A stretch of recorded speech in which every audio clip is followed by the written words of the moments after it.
From the Library of Congress in Washington, D.C.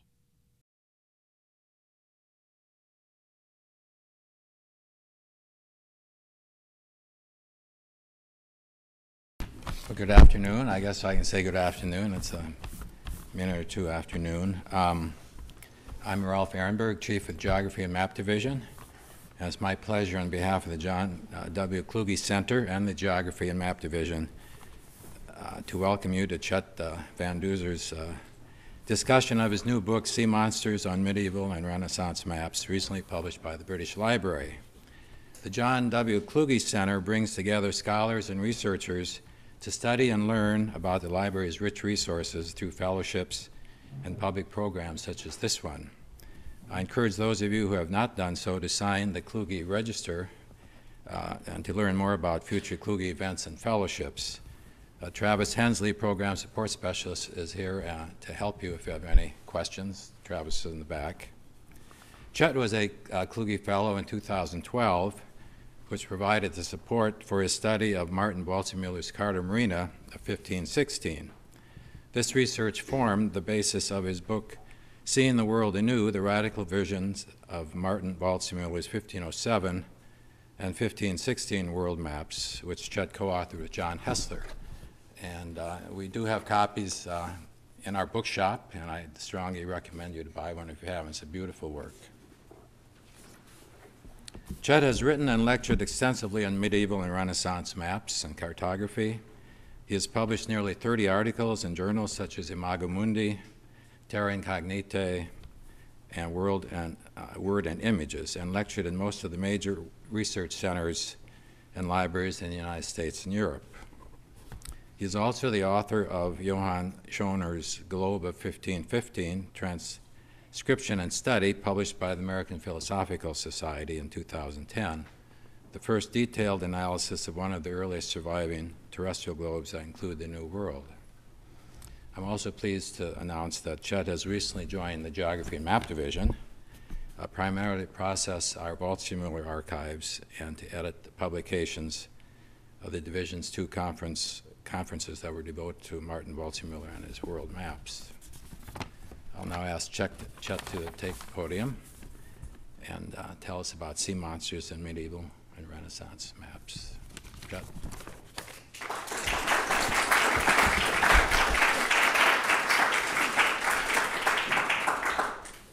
Thank you very much, Ralph. And I want to begin by thanking the Kluge Center and the Geography and Maps Division for having me here today.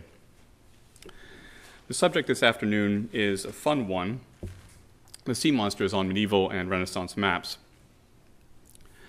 The sea monsters on these maps are one of the most lively and visually engaging elements, and they form an important chapter in the history of the scientific illustration of animals and in the history of art. Further, as we will see, they can provide interesting and important information about the sources that cartographers were using in making their maps. Yet strangely, they have received very little study. In what follows, we will look at images of sea monsters on maps from the 10th until the early 17th century. But we will begin with some preliminary matters, some thoughts on the definition of sea monster, a brief look at a classical, medieval, and Renaissance theory that generated many sea monsters, a review of an ancient story about whales that is illustrated on some of the maps we will see, and a look at the different types of medieval maps.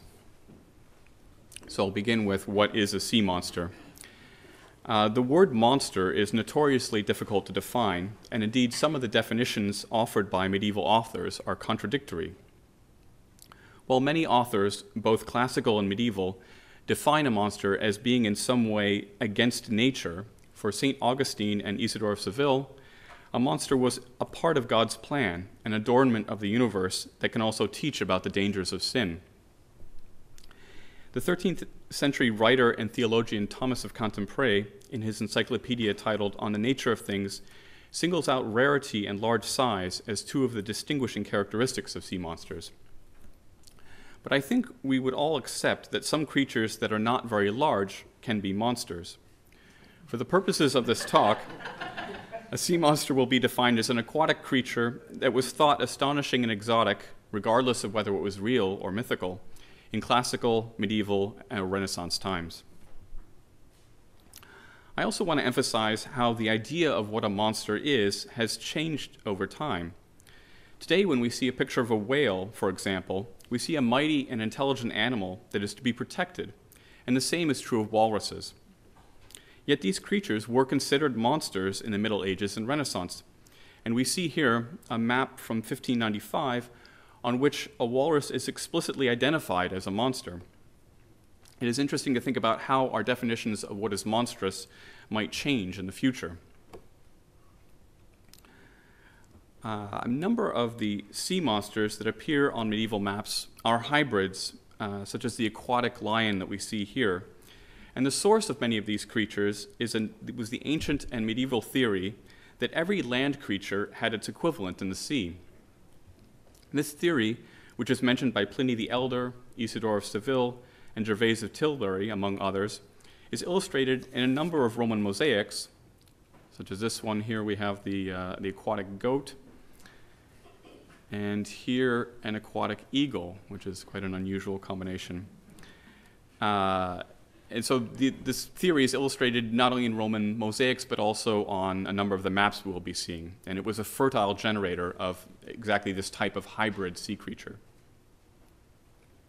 Again, continuing with preliminary matters, I'll look at a widespread ancient and medieval story about whales, which is a story that sailors mistaking a whale for an island.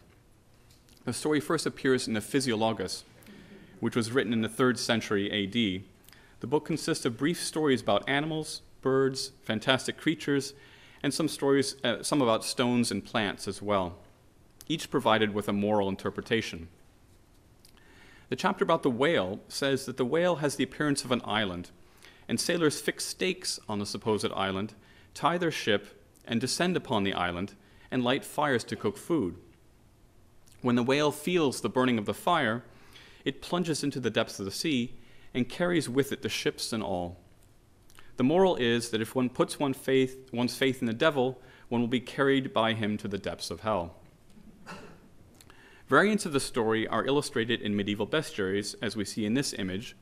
Here the whale is quite fish-like, but in other illustrations of the same scene, we see different conceptions of the whale. So here on the forehead of the whale, we see a plant growing, which was part of what deceived the sailors into thinking it was an island. Here again, we see the plants growing and also the cauldron boiling. Here we have a truer conception of the size of the whale. And I'll point out the whiskers there, which is something that we'll come back to later. And finally, I want to mention that the story of the whale mistaken for an island, in addition to appearing in bestiaries, also appears in the life of St. Brendan, a medieval Irish saint who was said to have gone on an extensive voyage in the Atlantic, visiting various islands, including one that turned out to be a whale. And here's an illustration from a manuscript of that saint. Since we don't see medieval maps or Renaissance maps every day, I'm going to briefly review the 3 principal types of them. The first is mappaemundi, or world maps. Then we'll look at briefly at nautical charts, and then manuscripts of Ptolemy's geography. Mappaemundi are maps of the world. They tend to be very schematic, and I'm going to show you what a mappaemundi is by starting with a more familiar image of the world, and then I'll crop it down to the area depicted on mappaemundi, and then rotate it to have the same orientation as a mappaemundi, and then set it next to a mappaemundi. So we can see here the mappaemundi is very schematic, very simplified. You're not going to be able to find your way anywhere using it. But it is helpful in indicating the relative positions, locations of the continents. And we call these maps sometimes TO maps, and that name goes back to the 15th century, as we can see in this manuscript. The O for the circumfluent ocean, and the T for the bodies of water that divide the continents. And I identify those here. Separating Europe and Africa, we have the Mediterranean, of course. The Nile was thought to separate Asia from Africa, and the Tanais River, Asia from Europe. And there are, although most of the mappaemundi that exist today are like the simple schematic ones I just showed, there are more elaborate examples such as this one, and then still more elaborate examples like this one. And of course, it's the larger and more elaborate ones that it's only that category that can have sea monsters, because on the small ones there's simply not room. And then I briefly mentioned one other type of mappaemundi, which is the zonal map, and it shows the world divided into climatic zones. The equator was thought to be uninhabitably hot. Above and below the equator, there were temperate zones that were inhabitable, and then the polar regions were too cold to be inhabited as well. Looking now at nautical charts, these were practical instruments for navigation, so you could find your way somewhere using a nautical chart. This is the area depicted on a typical nautical chart. We'll see some non-typical nautical charts later, but this is the area on a typical nautical chart: the Mediterranean basin, including the Holy Land in the east, and some of the Atlantic, basically. And here is such a nautical chart. It takes a moment to orient oneself, but I've indicated Spain on the left there. The Red Sea is helpfully in red, and that the green branch-like thing in northern Africa is the Atlas Mountains. And we'll zoom in a bit, and this is a heavily decorated nautical chart. So the typical elements of a nautical chart, the sort of framework, are the emphasis on coastal features, so you can see the place names all along the coast, and the system of rum lines, which is the network of lines you see radiating out from that point in the upper left. And the precise function of rum lines is still not entirely clear to us today, but it certainly had something to do with navigation. It would be helpful in setting a course. Again, this example is heavily decorated with images of cities, and it's precisely this type of heavily illustrated luxury nautical chart that might have sea monsters. This one doesn't, but it would be one of this nature. Here we can see again the heavy decoration, the images of cities, and that's the Alps there, the green and red. And then I'll quickly show an undecorated nautical chart. This one's in the Geography and Map Division in the Madison Building. And it just shows the essential features of a nautical chart, the emphasis on the coast and the network of rum lines. And then looking quickly at the third main type of medieval and Renaissance map, those would be those in manuscripts of Ptolemy's geography. And it's an entirely different system for representing space than nautical charts. Ptolemy used a grid of latitude and longitude, which today to us seems like the only way to do things, but as we saw from the nautical charts, there were other options. And zooming in on one of the regional maps, this is Spain, we can see the grid of latitude and longitude along the edges of the map, and another important difference is that there's much, much more detail in the interior. On the nautical chart, we had a few images of cities, but you can see each one of those dots is a city, so a much more complete and detailed view of the interior of the lands. And here's Italy, just to have a quick look at that. So again, more detail in the interior. So at last, we get to sea monsters on maps. And I'll begin with a mappaemundi we saw before, which is one of the Beatus maps. And most of the mappaemundi, as I mentioned, are small and schematic and do not have sea monsters. But there is a group of larger and much more elaborate world maps produced from the 10th to the 13th centuries that do include illustrations of sea creatures and sea monsters. These are the mappaemundi illustrating manuscripts of the Commentary on the Apocalypse by Beatus of Liébana. And this is the Girona manuscript of that work. And if we zoom in a little bit in the eastern part of the map, we see here a marine chicken, which is exactly one of the hybrid creatures that I mentioned before. And now moving to the western part of the map, the manuscript's damaged, so it's a little bit difficult to see, but we have a man inside a sea monster. And it's difficult to doubt, really, he's not identified, but it's difficult to doubt that this is Jonah, particularly given his gesture, which is with his hand, it's held by his mouth, he's probably praying, calling for help from God. And it's quite unusual, actually, to have Jonah depicted inside the sea monster. Usually, as we see on this pulpit in Ravello, he's depicted either exiting from the sea monster or being swallowed by the sea monster. And we'll just zoom in. Here he is emerging from the sea monster. Here's another image where creature's a bit more whale-like with a spout on its head. And one more image. So here he is inside the sea monster. He is clearly praying for deliverance. So that type of imagery, although it's uncommon, did exist. And we'll now have a look at another Beatus manuscript, the San Andres de Arroyo manuscript. Again, zooming in, we have a siren in the west, and from her gesture, she seems to be, I interpret that as dancing, and thus perhaps by implication singing, which is what sirens did to sailors. They sang to try to lure them to their death.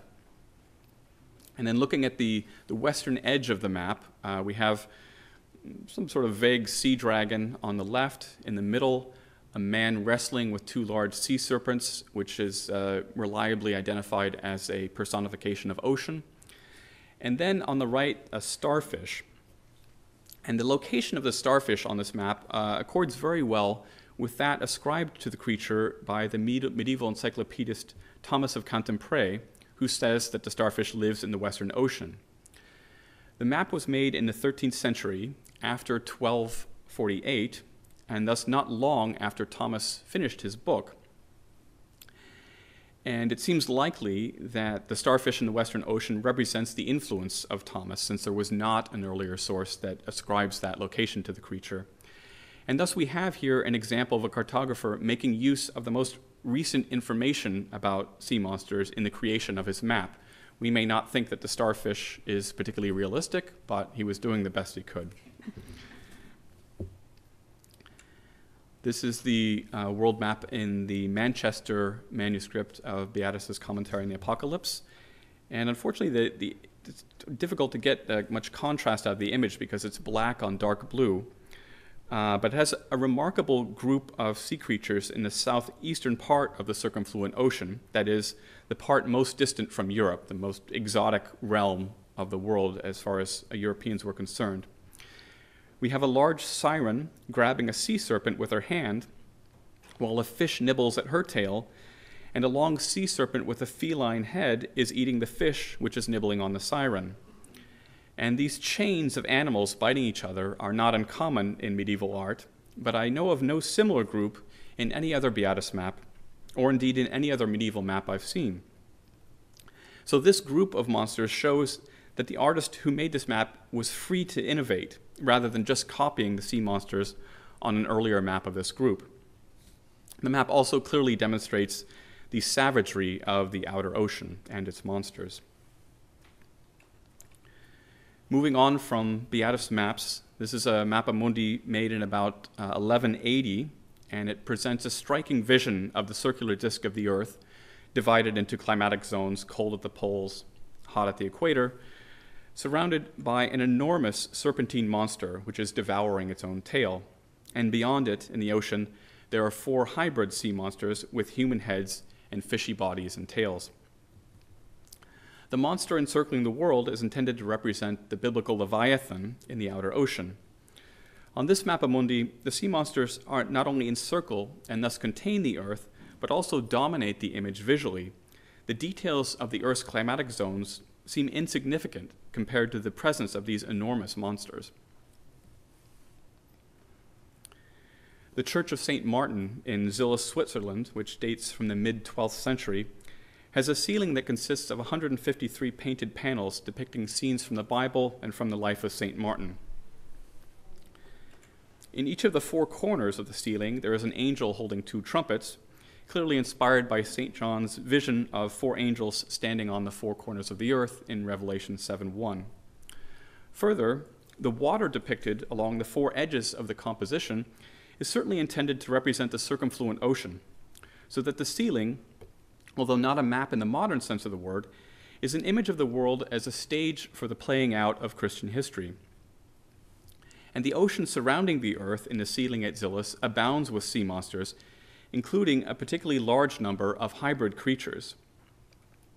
So here we have an aquatic stag being bitten by, well, it's hard to be sure, maybe an aquatic lion.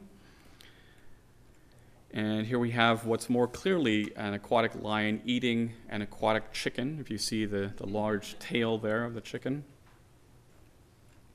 And an aquatic elephant, probably intended to represent a walrus, but it's difficult to be sure.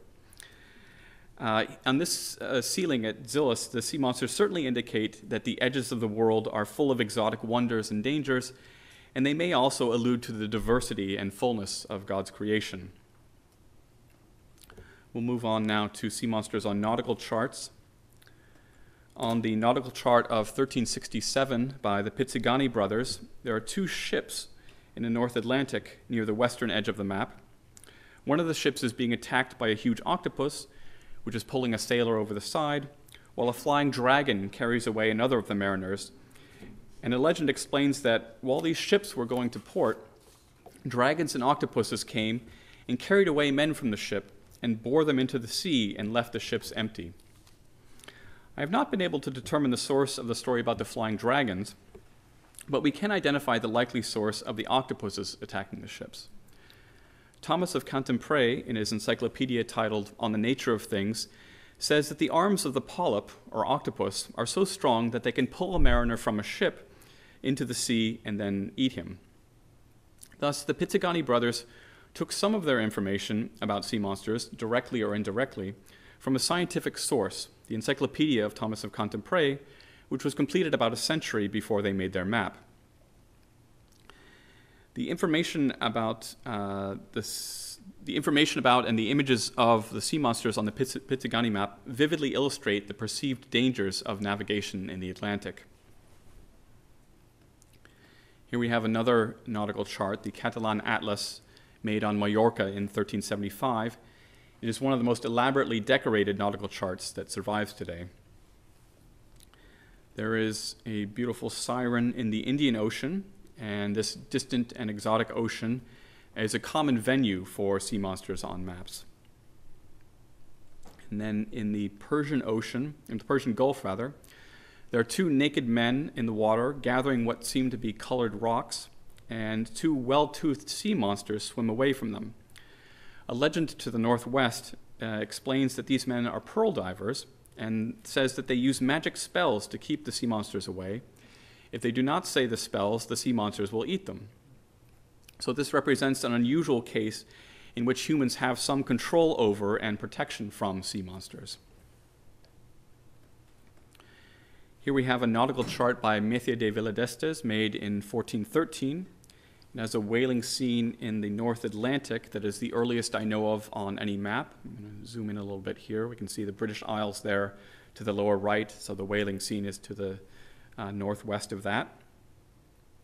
Zooming in a little bit more and rotating, we see that the ship has fixed its anchor in the whale, and there are two men in a small boat near the whale, but it's not clear that they're doing anything in connection with the whale. The long legend below the scene falls naturally into two parts, as I indicate in this slide. The first part goes, "The sea is called the ocean sea, and therein are found great fish, which sailors take to be small islands, and take up their quarters on these fish, and the sailors land on these islands and make fires, and cause such heat that the fish feels it and sets itself in motion, and they have no time to get on board and are lost." And then the second part, "And those who know this land on the said fish, and there make thongs of its back, and make fast the head of the ship's anchor, and in this way they flay the skin off of it, whereof they make good ropes for their ships, and of this skin are made good coverings for haystacks." So the first part of the legend recounts the myth of the whale mistaken for an island, while the second part conveys very practical information about the use that can be made of the skin of a whale. This combination of myth and practical information suggests that the cartographer was combining material from different sources and that he certainly had no first-hand experience with a whale. This is the anonymous so-called Genoese map of 1457, zooming in on the Indian Ocean. which again was a common venue for the depiction of exotic monsters. One of the monsters, the one on the left, is a composite sea hog, a pig with a fish's tail, off the eastern coast of Africa. We also have a siren, and here a fish with a human face and a large red spiky crest on its head. Legend explains that this is a sera. This monster is said to attack the ships of India, usually breaking them immediately, but its crest can get stuck in the ship's wood, and as a result, the creature, unable to escape, kills itself. In the eastern Indian Ocean, there is an imposing creature with a humanoid head and upper body, but with large horns and ears, and red wing-like membranes joining its outstretched arms to its torso, and a fish-like tail. The legend says that the creature sprang out of the water and attacked some cows pasturing on the shore, and then was captured and mounted and exhibited in Venice and other locations. The ultimate source of this monster is a book by the Italian writer Poggio Bracciolini, written between 1438 and 1452, which describes a very similar monster that attacked some women by the seashore and was killed and exhibited in Ferrara. Here we see an illustration of that monster, which is clearly very similar to that on the map. This is another case in which, although the monster on the map seems like something that the cartographer invented, in fact, he took it from a book that he thought was accurate. The cartographer was depicting what he thought was real, as fantastic as it appears to us. This is the Catalanistense map of about 1460. It's unusual because its anonymous cartographer has used rum lines and information from nautical charts, but set them in a circular mappaemundi format. On this map, there are 3 sirens in the Indian Ocean. As the text explains, one is half woman, half fish, one is half woman, half bird, and one is half woman, half horse. The half woman, half fish, that siren holds a mirror, symbolically indicating beauty, but also vanity. We zoom in a bit. This map reveals an interesting aspect of the painting of sea monsters on maps. We can see a faint rectangular border around each of the sirens, and it's clear that the first artist who was drawing the wavy lines representing the sea left a blank space in the pattern of waves, which was filled in by a second artist, a sea monster specialist. Moving on now to some Ptolemaic maps. This is a Latin manuscript of Ptolemy's geography, which was made in Florence in approximately 1455 to 60, and it contains a truly remarkable number and variety of sea monsters. In fact, the richest collection of sea monsters in any one manuscript that I've encountered. The monsters are noteworthy because no sea monsters appear in any other of the 53 surviving manuscripts of Ptolemy's geography that have maps. And we can see here a siren in the upper right. Here we have 2 sirens of quite different natures in the upper and lower registers, and then towards the left, an aquatic dog. And at the top, an aquatic rabbit. And at the bottom, another aquatic pig, of which we saw an example before. The great number and variety of sea monsters on the maps in this manuscript suggest that they were part of the original contract of commission for the manuscript.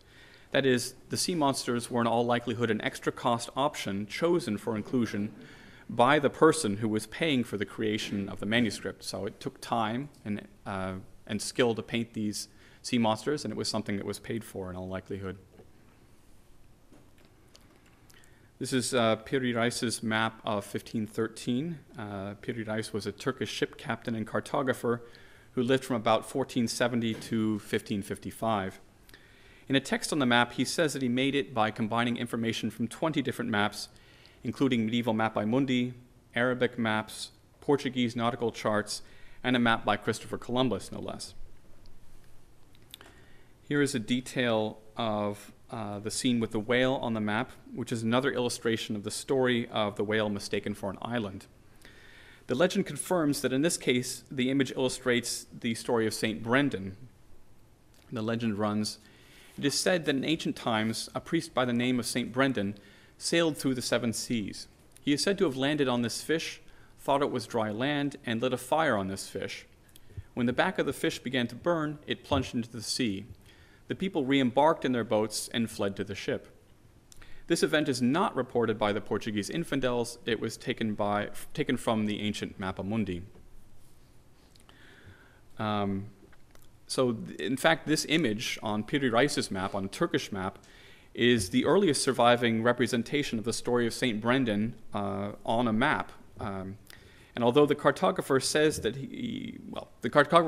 he used earlier maps as a source, there must have been earlier Western depictions of this scene on maps, but they don't survive.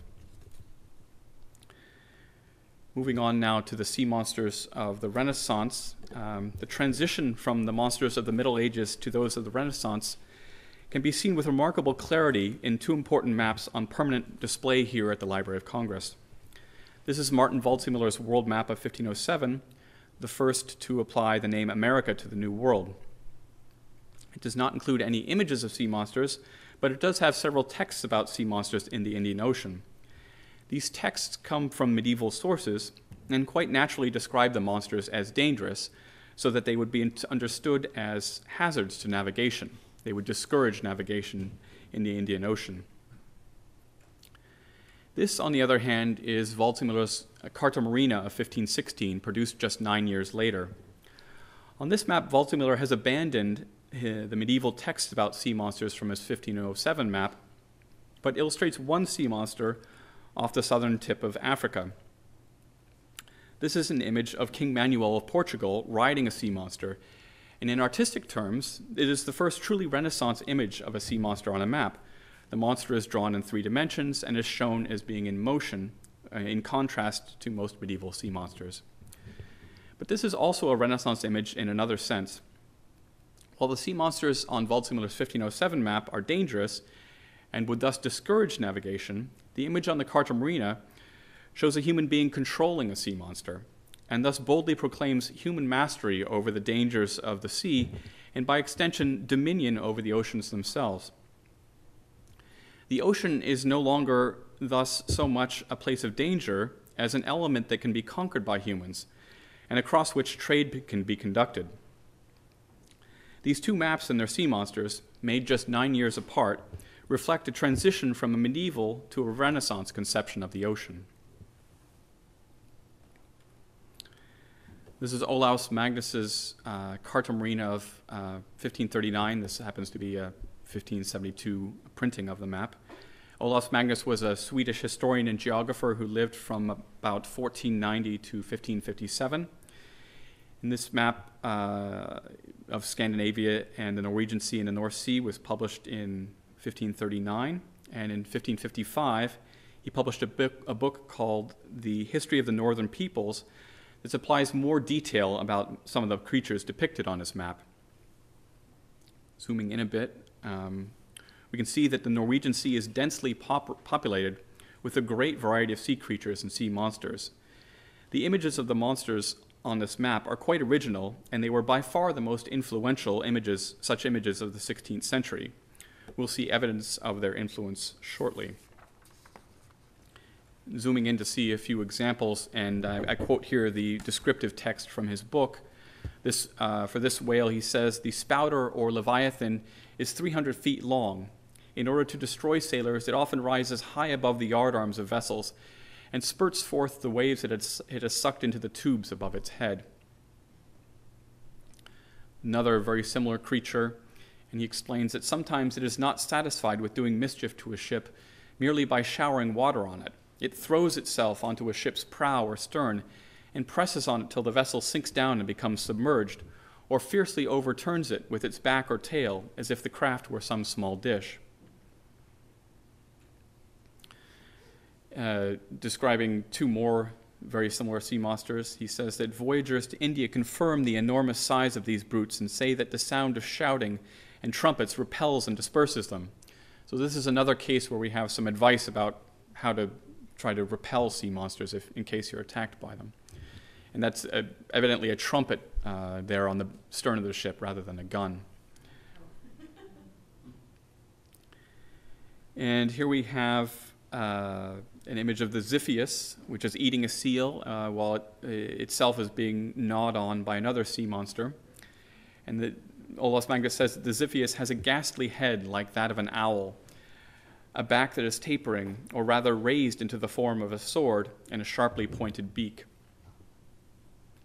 And here we have a classic image of sea monster on a map, which I showed earlier. And Olaus Magnus says it's a serpent of gigantic bulk, at least 200 feet long and 20 feet thick, that frequents the cliffs and hollows of the seacoast near Bergen.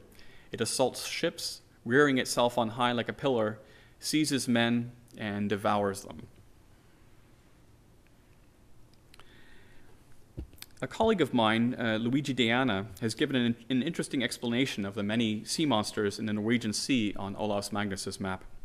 He suggests that they were intended to scare away the fishermen of other nations, leaving the abundant catch to Scandinavian fishermen.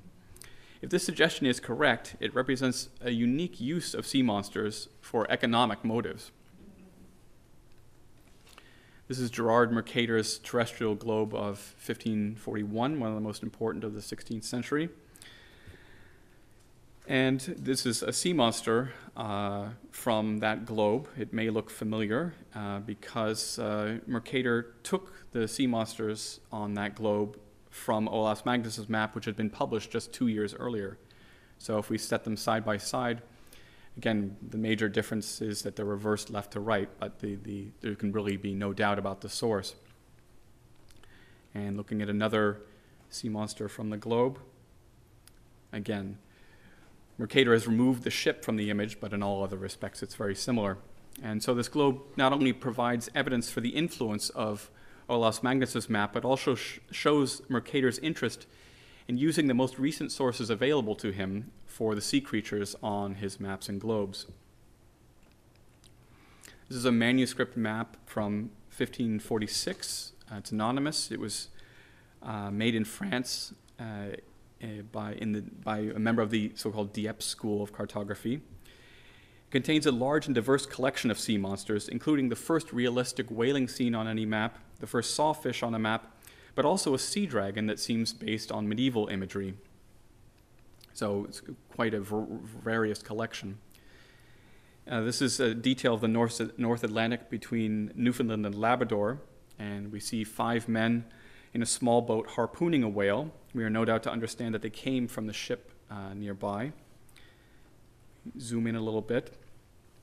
To judge from their clothes, they are probably Basque, and the Basque tradition of whaling goes back to the 11th century.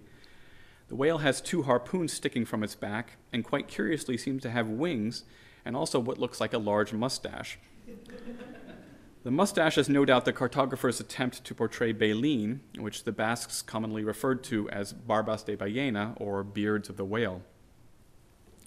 Although the whaling scene has some fantastic elements, some fanciful elements, even the mustache represents an interest in making the depiction of the whale accurate, and the whaling scene is much more realistic than the scene on Methia de Veladistas' map of 1413 that we saw earlier. Here we see the sawfish off the eastern coast of South America. Zoom in a bit. Given its location, it seems likely that the cartographer's source was either the description in the 1535 edition of González Fernández de Oviedo's General History of the New World, in which the creature is presented as a great novelty, or else an illustrated manuscript of Oviedo's book, for there is one surviving manuscript that of that work that does have an illustration of a sawfish, which we see here. On the same map from 1546, west of Java Minor, there is a beautiful sea dragon, zoom in a little bit here, which is quite similar to some of the medieval images of the sea monster that swallowed Jonah. Given the variety of sea monsters on this map, it seems likely that the anonymous cartographer had a strong interest in this subject and had collected examples from his map from several sources. Here we have an image of part of Gerard Mercator's famous world map of 1569, whose title translates as New and Improved Description of the World for the Use of Navigators. The large map is best known for being the first to make practical use of a projection that came to bear Mercator's name. The projection is advantageous because on a map made with it, a course on a constant compass bearing is represented by a straight line. The sea monsters on the map, which have never been studied, reveal one of the sources that Mercator was using. They come from a book about sea creatures by Pierre Ballon that was published 16 years before the map. Here we see a whale in the Pacific, rather ominously surrounded by ships. And if we set it beside the image from Ballon's book, there really can't be much doubt about the fact that Mercator was making use of that book. Here we have a sea serpent in the South Atlantic. And again, setting the two side by side, there can really be not much doubt of Mercator's source. And one more, and we have Neptune riding a seahorse in the South Pacific. And here Mercator has added Neptune, but it's clear where he got the image of the seahorse. On his 1541 globe that we looked at earlier, Mercator borrowed his whales from Olaus Magnus's map, which had been published just 2 years earlier. And on his 1569 map, he copied a sea monster from Pierre Ballon's book, which was published 16 years earlier. In both cases, Mercator made use of some of the most recent works available to him about sea creatures. In the middle of the 16th century, there arose a fashion for whimsical sea monsters on maps. This fashion represents a shift in the role of cartographic sea monsters from being indications of the dangers of the ocean and also displays of knowledge by the cartographer, which also served a decorative purpose, to being more purely decorative. Many of these monsters are the result of combining parts of different creatures, which was a common technique used in the invention of monsters, while others seem to be the products of the cartographer's whimsy. So here we see a defiant sea creature with a human face and even a mustache. Here, a haunting image of a sea creature that seems to be suffering. Sometimes it's hard to come up with names for them, so I call it a marine pig dog. And sort of an old man of the sea, but at a tremendous size and with quite intimidating fingernails. Early image of windsurfing from a map here at the Library of Congress. And this creature, which I showed at the beginning, it's an extravagant composite based on a whale because it's spouting, but it spouts through no less than 5 elephants' trunks and has the head of a bird. So if the ocean was gradually becoming less dangerous to sailors in the late 16th century, it was still a realm where exotic creations of the imagination could be projected. In 1592, Johannes van Doetinchem designed a map of Canada and the North Atlantic, which he titled Nova Francia. From the point of view of sea monsters, the map is of interest for a striking contrast it reveals.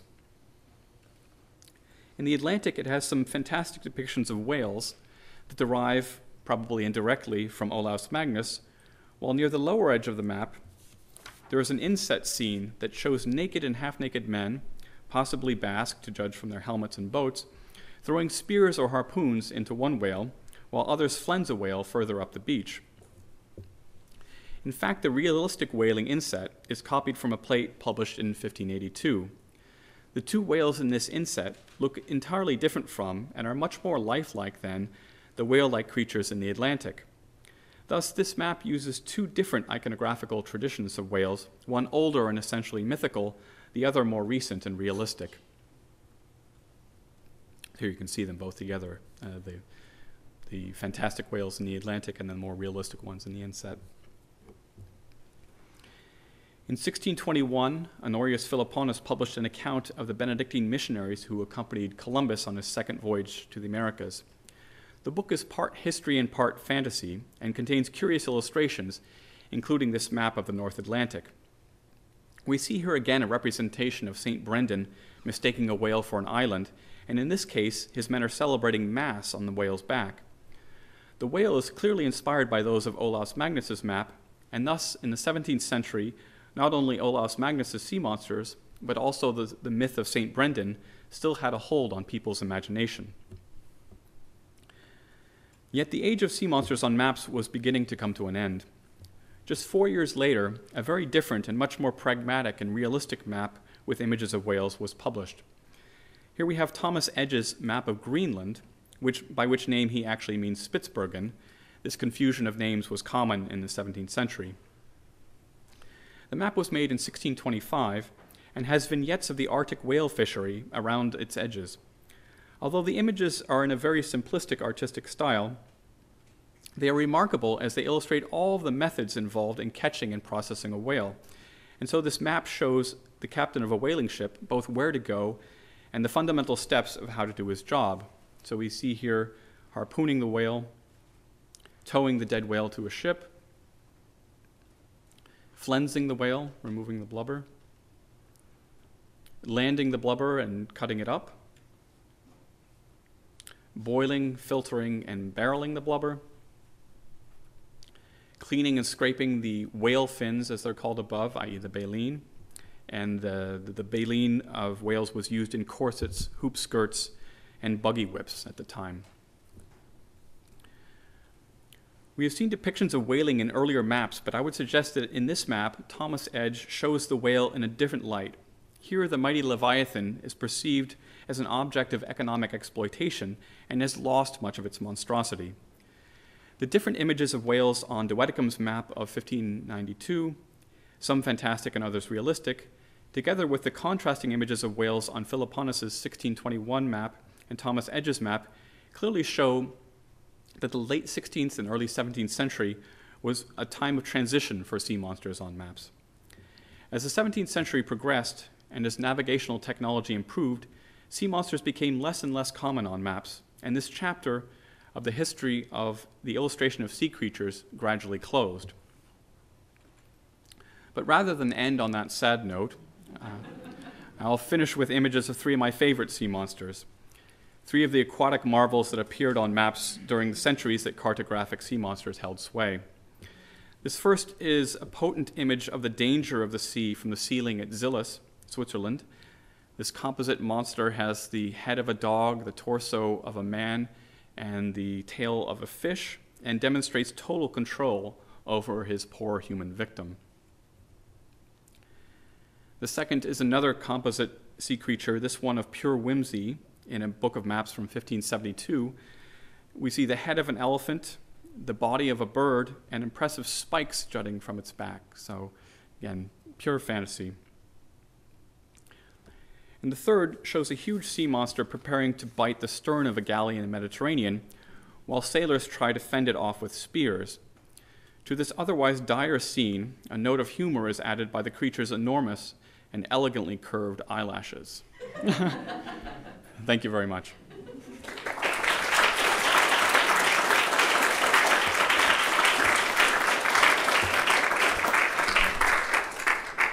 I think we have time for a few questions. Sure.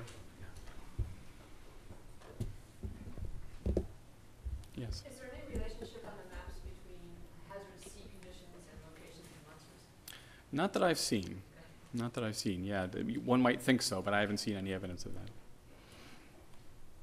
Yes. You mentioned that one of your map makers was Turkish. Are there any other non-Western traditions of cartography that involve sea monsters? There are. I've seen a number of Japanese maps that have sea monsters, for example, but for this study, I confined my attention to European maps. So there are some Islamic maps, a few that have sea monsters, some Japanese maps. So that's perhaps an area for a future study. Do these monsters spill over into other things besides maps? I'm thinking there are illustrated editions of Dante that have devils that look very similar. My focus was finding the sources of the creatures on the maps and not so much finding where those creatures on the maps ended up. And it's a complicated question because there aren't many cases where we could be certain that the creature came from a map and not from a book that was the source of the image on the map. But I like how you were able to trace where these monsters came from contemporary natural histories and such. But did you find any examples of the cartographers getting stories from sailors or from people who spent time in the East Indies or this sort of thing? yeah, it's a good question. for the early maps, in many cases, I was not able to determine the sources because so much material from that period just no longer exists. And so when I wasn't able to find the source for a monster in an earlier book or manuscript, it could have come from a story from a sea captain. That's possible, but in general, I would say that the people making the maps didn't have much contact. They were probably in a monastery, and thus were probably not frequently having conversations with sea captains. Yes, I'm curious about the map that was produced by the Dieppe School. Mm-hmm. And maybe I just wasn't listening, but did you give a date for that? Yes, 1546. 1546. And where is that? It's in the UK. I'm forgetting the name of the library. Manchester. John? Chet, any difference between New World and Old World sea monsters? Yes, in the book I go into that towards the end of the book. I talk about that a little bit. There are some sea monsters on maps that come from André Tevet's book about the New World, and they're very distinctive. And part of that is Tevet curiously rejected traditional Western literary accounts of monsters, but came up with his own. So he's very scornful of other accounts of monsters, and yet invented his own. And some of his do appear, yes, near the New World. Let's take one more question. I noticed that the image that you had of you said the woman windsurfing, that comes from a map here at the library, immediately reminded me of Botticelli's Birth of Venus. Yes. So I wondered, are there sort of elements of these maps that may come from paintings instead of nautical charts or? Yes. I don't know of a case of that nature. In the case of that image, that the woman is actually an illustration of bold fortune, and there are books of emblems that have very similar images with the woman holding this sort of scarf above her head. So in that case, I suspect it was one of those emblem books that provided the image rather than a painting, but it's hard to be sure. Okay, thank you again, Chet, for a wonderful Thank you. presentation.